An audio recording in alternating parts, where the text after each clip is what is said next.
One of my favorite publications is a small weekly called simply Menace, which I highly recommend. In its issue of June 28, 1972, in its book review section, it recommended The Educated Imagination, a book of lectures given some years ago for the Canadian Broadcasting Corporation by Northrop Frye, which I subsequently ordered and read and also recommend. Northrop Frye speaks of three uses of language. Now, the first has to do with simple awareness of the facts of life and is made up mostly of nouns and adjectives. This language provides an inventory of what's out there. Its concern is with what is. Then there's the practical language of what one must do to get along in the world, how to relate to the environment.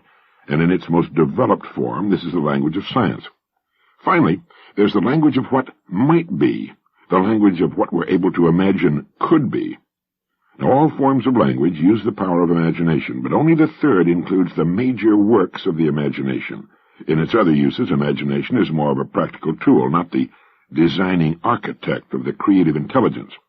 Now, Frye's book is concerned with the importance of having an educated imagination. By an imagination schooled through conscious practice, the reach of the mind is extended beyond all ordinary limits. Now, let me repeat that. By an imagination schooled through conscious practice, the reach of the mind is extended beyond all ordinary limits.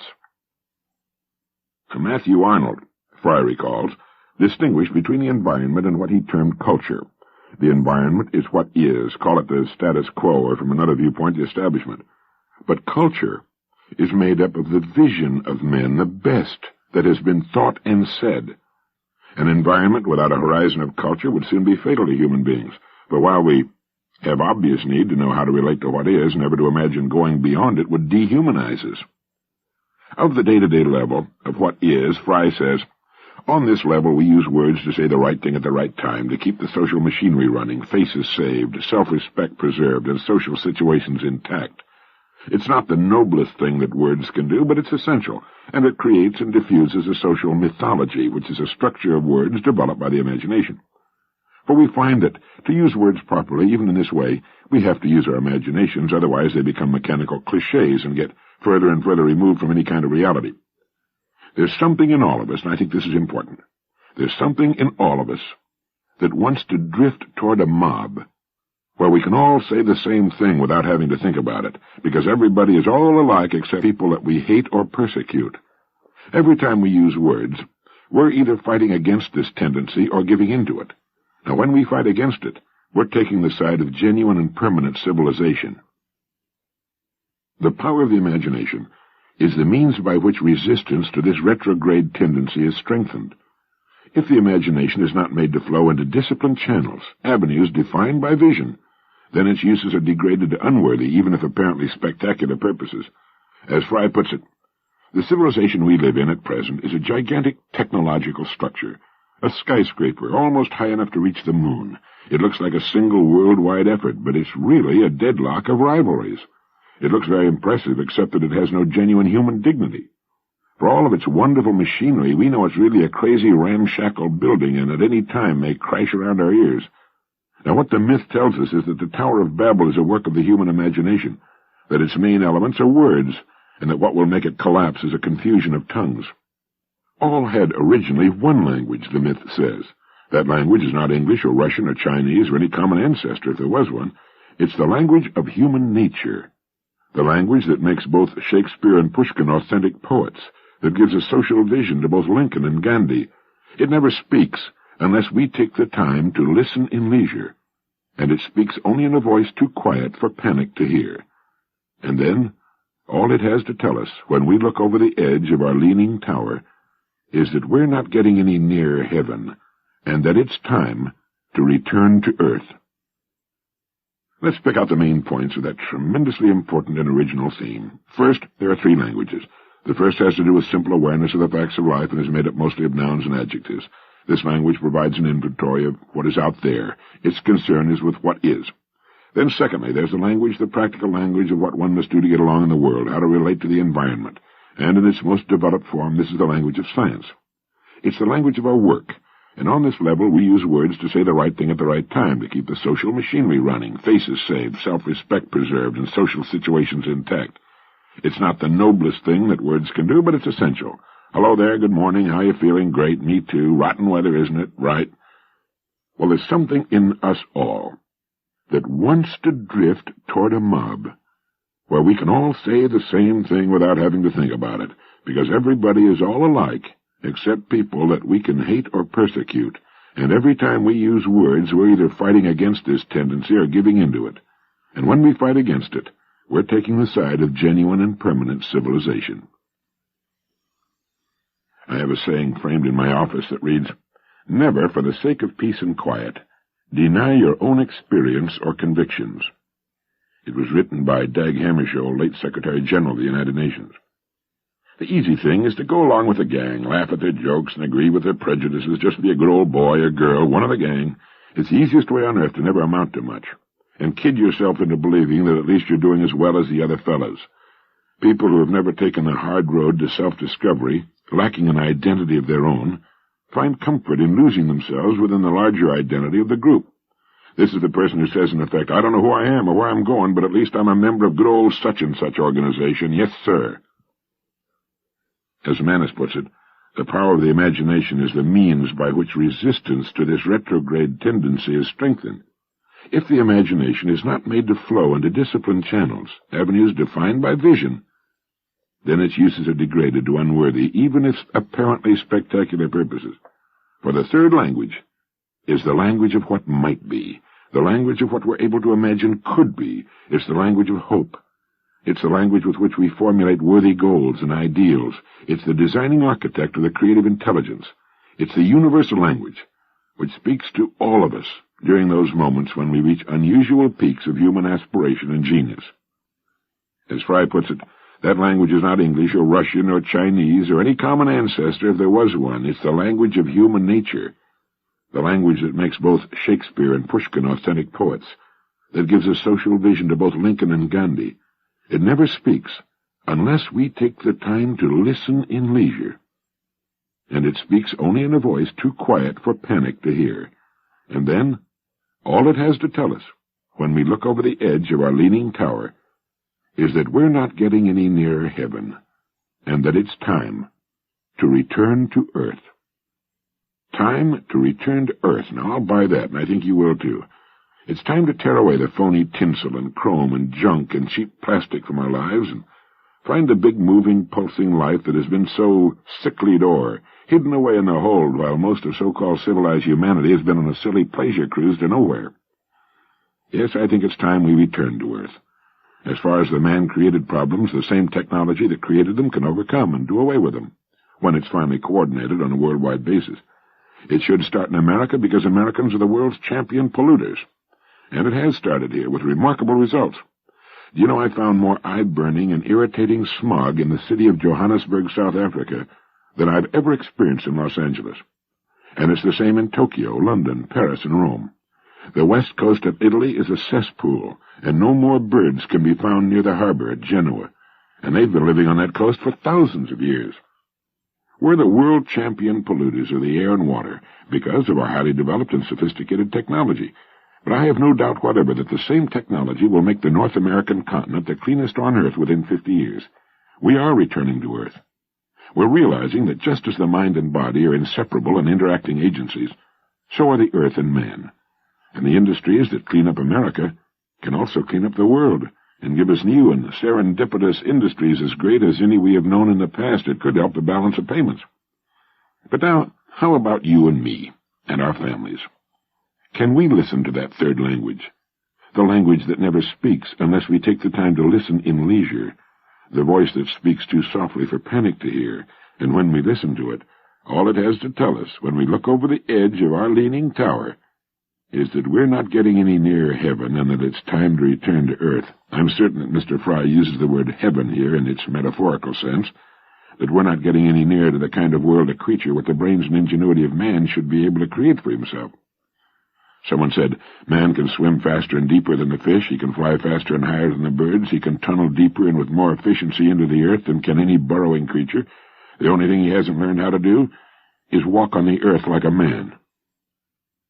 But by an imagination schooled through conscious practice, the reach of the mind is extended beyond all ordinary limits.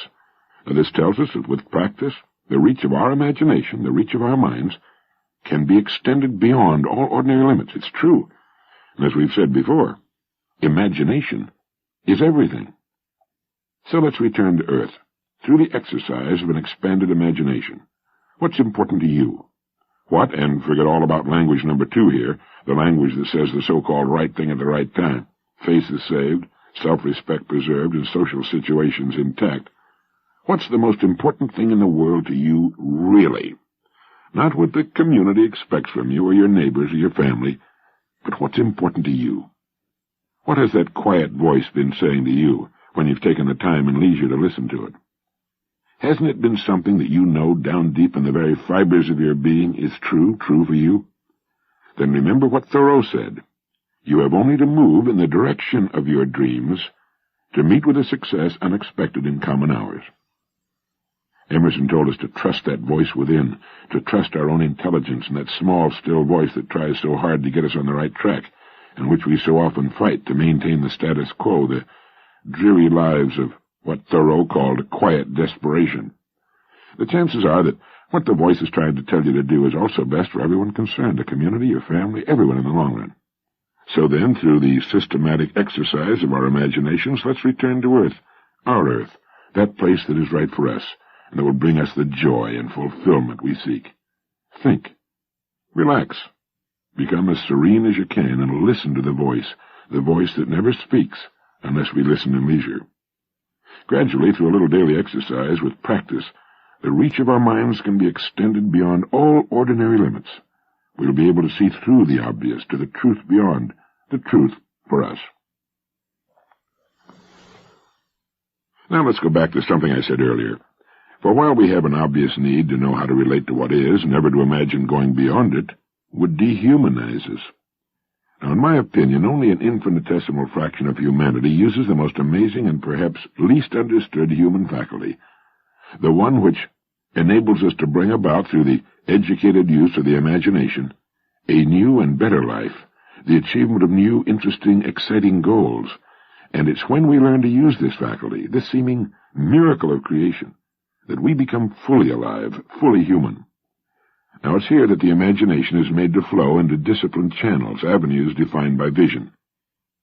When we throw an electrical switch, we expect things to happen, the lights to go on or off, the motor surges to humming life. We take electricity for granted. It's there, it works. The fact that no one knows what electricity is doesn't bother anyone any more than the fact that our heart will pump in response to an electrical synapse 103,680 times a day, some 38 million times a year for 80 years or so. It's all a complete and total mystery. There's not a single human being alive who understands one blessed thing about it. Sometime in the middle of the 4th month of gestation, a quiet little heart begins suddenly to beat. No one knows how or why. It is a total mystery, period. That there is a connection between all living substances has been demonstrated. A polygraph expert, one who's skilled in the use of the so-called lie detector, has demonstrated that houseplants know when you decide to come home from a shopping trip and react in their own emotional way to that fact. When you dump live brine shrimp into boiling water, they seem to faint before they hit the water that will kill them. And at the same instant, the plants throughout the house react violently to the murder being committed in the kitchen. Now, all of this is a rather circuitous way of saying that there's much that we do not understand. That's an understatement that may well win first prize for the century. What we do know, compared to what we do not know, was cleverly demonstrated by the distinguished inventor and scientist Charles Kettering before an audience of engineers one time. He had a stage backdrop made, which consisted of a great shining sheet of stainless steel, perhaps 30 by 50 feet in size. He took a metal stylus, and going to a corner of the sheet, he made a tiny, almost invisible mark. He then told his audience that the mark he had just made was meant to represent all that science had accomplished to the present time, while the great, pristine, untouched expanse of the sheet of stainless steel was intended to represent what was yet to be discovered. He probably overestimated what we've accomplished. Let's open our minds to the undeniable fact that man is just taking his first shaky, tentative steps into knowledge. You don't need to know what electricity is to read your evening paper or be able to see your way after dark. You don't need to know what keeps your heart beating without your having to think about it for 80-some years, give or take a few. And now I want you to understand that there is a mysterious stuff in which we live, as ubiquitous as the air itself, that responds to the way we habitually think. Now, I don't know what it is. I don't think anybody knows what it is. But it's there, and it works. It's a magic kind of stuff that creates out of itself that which we demand, whether we know we're demanding it or not. It's also the opponent of which Huxley spoke when he compared life to a game of chess. You know, he said our opponent is always fair and just, and would rather we win than lose, but who cannot overlook the smallest mistake or ignorance. He said those who play well are paid with that sort of overflowing generosity with which the strong delight in strength. But those who play ill are checkmated, without haste, but without remorse. A man named Clifford Eccles had dreamed for years of going into business for himself. All his life he'd worked as a clerk in a grocery store for a small salary. One day he ran across a quotation by Emerson that got him off dead center. The quotation was, "Do the thing, and you will have the power. But they that do not the thing have not the power." Well, he mortgaged everything he had, arranged for some credit from the necessary suppliers, and a few years later was doing $1 million a year in business. He said later, "As I started to do the things I'd been thinking and dreaming about, I began to discover that I had hidden talents and abilities I'd never suspected. Ideas came to me that I was able to turn into more successful business. In short, when I had enough faith to start to do the thing, I did find that I had the power. I'd had it all along and hadn't realized it." Well, there's an important lesson there. It's only when we actually begin something that we find we have the power and the talent to carry it off. As long as we sit and think about it, wish for it, and stay where we are, nothing happens. Even Michelangelo said if people only knew how hard I worked to gain mastery, it wouldn't seem wonderful at all. And perhaps the distinguished Somerset Maugham put it best when he wrote, "It's a funny thing about life. If you refuse to accept anything but the best, you very often get it." We get out of life about what we expect from it, and the endless diversity of expectations is what makes life and its possibilities so interesting. Most people never learn how to play this game of life. Few learn how to play it the way we probably could. If we were really aware of our own powers, we'd live in a continuous state of awe. But most people, those in the big crowd, play the game of life for peanuts when they could be enjoying a banquet. It's too bad, but that's the way it is. The people who never learn how to win at this game of life are those logical, practical, pragmatic people who never jump unless they've got a clear picture of where they're going to land. Play it safe is their motto, and by playing it safe, as they call it, they miss the banquet. Willard F. Rockwell, Jr., the dynamic and brilliant chairman of the board and chief executive officer of the North American Rockwell Corporation, in his excellent book, The 12 Hats of a Company President, What It Takes to Run a Company, published by Penner's Hall, says, "The best soothsayer in the world is still guessing. Face it, and train yourself to guess. After you collect all the facts, analyze them rationally, but don't be afraid to add the slightly mysterious ingredient of intuition. Pull up the hood on your toga. When something tells you that an event is going to work out in a certain way, try to figure out what it is that makes you feel that way. Let your intuition take over at times. It may be highly creative whether you entirely understand the process or not. Know in a life where death is inevitable, don't ever play it safe. Play it well. Play it intelligently if you can. Play it courageously and play it for all it's worth, but don't play it safe. We've all got security locked in. It's just down the road. We'll be safe and secure beyond problems and pain forever before too long. To win at chess or golf or tennis or life, you have to make moves. You have to go on the offensive. You have to take chances. There's no way on earth to figure the result of every move in advance, and you're not going to win them all. There's just no way. You've got to lose a little, too. It's the people who won't take the chance of losing who rule out the chance of winning. Sometimes it seems as though the majority of people think it's some kind of a sin to be wrong or to admit that you've been wrong about something or make a mistake. The mature person laughs, admits he was wrong, that he made a bad move or a damn fool mistake, and goes right ahead trying to do better the next time. And if he's wise, he knows about this mysterious stuff, or thinks he knows about it, that over the long haul will give him what he's made up his mind to get. And he knows that sometimes this stuff moves in strange and mysterious ways. He's going to get a hunch to move this way or that way occasionally without knowing why. Call it intuition, a hunch, whatever. And if he's wise, he'll move.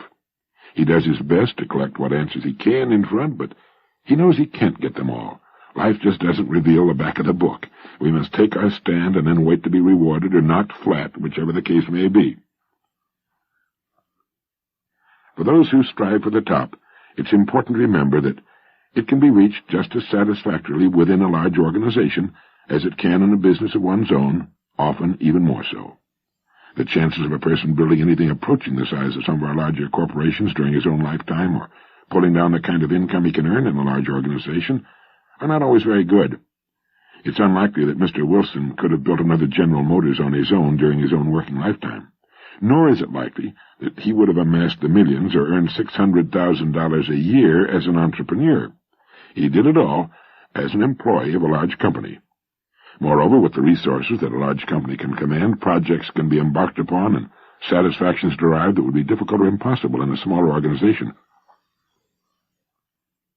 In a study to find out what makes those who get to the top so valuable, the Harvard Business School concluded that those who lead are not just problem solvers, they're problem finders. And if you think about the people who have scored big in the business world over the past century, you recognize them as problem finders or identifiers. We tend to take problems for granted and put up with them as part of the world we have to live with. The problem identifier is one who's conscious of problems and isolates them and casts about for a solution, who trains the reach of his imagination. I saw a signboard recently advertising a Suzuki motorcycle. The caption read, "It solves the boredom problem," or words to that effect. Now, boredom is a problem with young people today. Here was an advertising agency identifying the problem and offering a solution. We hear people say, young people are bored today. The problem identifier sees that condition not only as a social problem, but also as a business opportunity. In a study made many years ago by Notre Dame, if my memory serves me correctly, it was discovered that while executives were usually worth their higher salaries, in that they had the ability to solve problems and emerge victorious from crises when they arose, they seldom or never thought creatively between crises.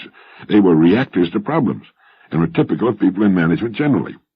They would not run from or turn away from crises or problems. They'd tear right into them with brains and confidence, and like the airline pilot who in 30 seconds will earn his salary for a year by overcoming with skill and courage a hairy problem that suddenly arises, but perhaps much of the rest of the time is content to just sit back and drive.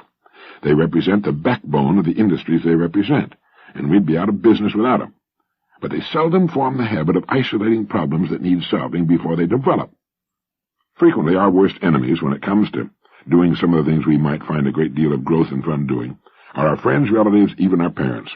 We seem to know intuitively that there's a big opportunity-filled world out there, but parents and relatives, in their desire to protect us from harm, think they're doing us a favor when they tell us to chicken out and take the safer middle road. You have a fertile field for neuroses when a young person knows the world is full of adventure and his parents keep after him to become a CPA. May the powers that be save us from well-meaning friends, relatives, and parents. They have no more reason to prescribe a lifetime career for us than we would have prescribing a career for them. And it often seems that those who have themselves missed the boat and find themselves living small and dreary lives are the quickest to suggest a route for us. Or what is just as bad, blowing our good ideas out of the box when we're naive enough to try them out on them. Emerson wrote something to the effect that no one ever falls ill, but that passers-by do not idly hope that he will die. And something similar could be written about seeking advice from people little qualified to give it. I have a small wooden box on my desk where visitors can see it, and on the top is the word advice. And when you go to open it, you find that it's simply a solid block of wood. It cannot be opened. There's no advice. Not today, or any day. There is one exception in the advice department, and that's a book you should read by L. Rust Hills, which is interestingly entitled, How to Do Things Right. To quote from the author's introductory note, you'll find all the answers here, no matter what the question that's bothering you, whether it be how to save your marriage, what to do about America's industrial growth, how you can be absolutely certain your alarm will go off in the morning, or how to counteract the chaos and immorality of modern life. The book is wonderfully funny, but there's also much meat in it. Let me quote briefly from pages 25 and 26 on the importance of order in our lives. What I mean by order, he writes, when I'm being serious, is not neatness and tidiness and cleanliness, not the every chair in place, polished ashtrays, never an open book left lying in the so-called but misnamed living rooms of upper-middle-class suburbs of medium-sized Midwestern cities. There's no beauty there, nor life either. Everyone's down in the cellar in the pseudo-pine-paneled, also misnamed playroom watching TV. What I do mean by order is not taking on more than you can manage without still being able to do what you really want. What order is not purchasing a lot more stuff than you can fairly easily pay for, not because debts are bad as such, but because they end up worrying you and because you don't really need the stuff anyway, and you have to maintain it and lug it around with you and get it fixed when it breaks. Order is the opposite of complicating. It's simplifying. Order is not getting deeply entangled with another woman so you don't get her problems on top of your own. Order is like not wasting a lot of time trying to find things. Order is avoiding a lot of recriminations because you didn't do something you said you would, and maybe it's not saying you'll do a lot of things to begin with. Order is scrupulousness and meticulousness in arrangements with others, so neither of you is disappointed. It's doing things right or fairly right. It's establishing, so far as possible, a sensible, regular, regulated, ongoing household, so the family can come and go in freedom, knowing there's definitely a place to come back to and what it'll be like when they get there, get home. Order is not having to worry too much that you've forgotten something again. Basically, what order is not getting in over your head. Order is definitely not things like regimentation and repression. Order is freedom, or at least freeing. One last time. Order is not an aspect of compulsion, but of tranquility. The tranquility that permits you to do what you really want. The trouble is that disorder in our lives accumulates so gradually that by the time it bugs us, it seems too late to do anything about it, and we're not sure we want to anyway. This is especially so in our married lives, but it's true of other aspects too, our business and general busyness. The growing complexity seems a natural part of growing older and assuming responsibility. Children, promotions, possessions are in fact all very much wanted when they arrive. A lot of the things we own, the extra car, the summer house, the children's TV, are acquired in the delusion that they will make things better and, especially ironic, easier. They ultimately do not, of course, because most of these conveniences, so-called, do not simplify, but further complicate. Disappointment leads to dissatisfaction, which leads to disillusionment, which leads to something quite like desperation and despair, and it all gets to be too much. One is in over one's head and simply must get out. I suggest you add How to Do Things Right to your library. You'll enjoy the book immensely. It'll have you and your spouse laughing together, but it also makes a lot of sense. The author, L. Russ Hills, makes the extremely perspicacious point that people get divorced for, of all things, companionship. And he's right. The person wants a divorce, he or she says, because he or she wants to simplify his or her life. One of the curious things about the English language is that there's no word for both male and female, and once you get into that he or she business, things can get ridiculous. If you just say he, as we were taught to do when we wanted to include both sexes, the women's lib people jump all over you. And speaking of divorce, in a recent radio program I quoted the following statistics. For every 1,000 new marriages in the United States during a recent 4-month period, there were 455 divorces. In Montana, there were 803 divorces per 1,000 new marriages. In Oregon, 768. In California, the most populous state, there were more than 3 divorces granted for every 4 new marriages. More than 3 out of 4. And according to an article by James H. Bowman, religion writer for the Chicago Daily News, in which he quotes William Grendyke, director of casework for the Catholic Family Consultation Service, people threaten divorce sometimes to get a response. Practically everyone who comes in here, says Grendyke, says he or she cannot communicate. The ultimate in demanding communication, he says, is to say divorce. That will usually get attention and produce some kind of response. The main reason for the epidemic proportions of divorce in this country seem to be lack of communications. Another big factor in the zooming divorce statistics is the fact that people aren't tolerating bad marriages anymore, the fact that the marriages are bad being usually their own fault notwithstanding. Many younger couples are not willing to put up with what they consider to be a bad or even mediocre marriage. The facts seem to indicate that they become bored with one another. Communications break down because both of them have said all they know to say, they've depleted their respective memory banks, and then sit in silence, reading or watching the tube. Unlike the Canada goose, humans do not tend to mate for life, at least not anymore. Another cause of divorce is rising affluence. Money is a tremendous contributor to divorce. Speaking of divorce, I agree with Mr. Hills, who in his book writes, I've nothing against divorce, God knows. It's the unhappiness that causes the divorce that I find hateful. And he suggests that what causes this unhappiness is the inability to cope, the impossibility of keeping on top of all the things that keep popping up, the sad inadequacy of our efforts to keep together in our lives and to keep our lives together.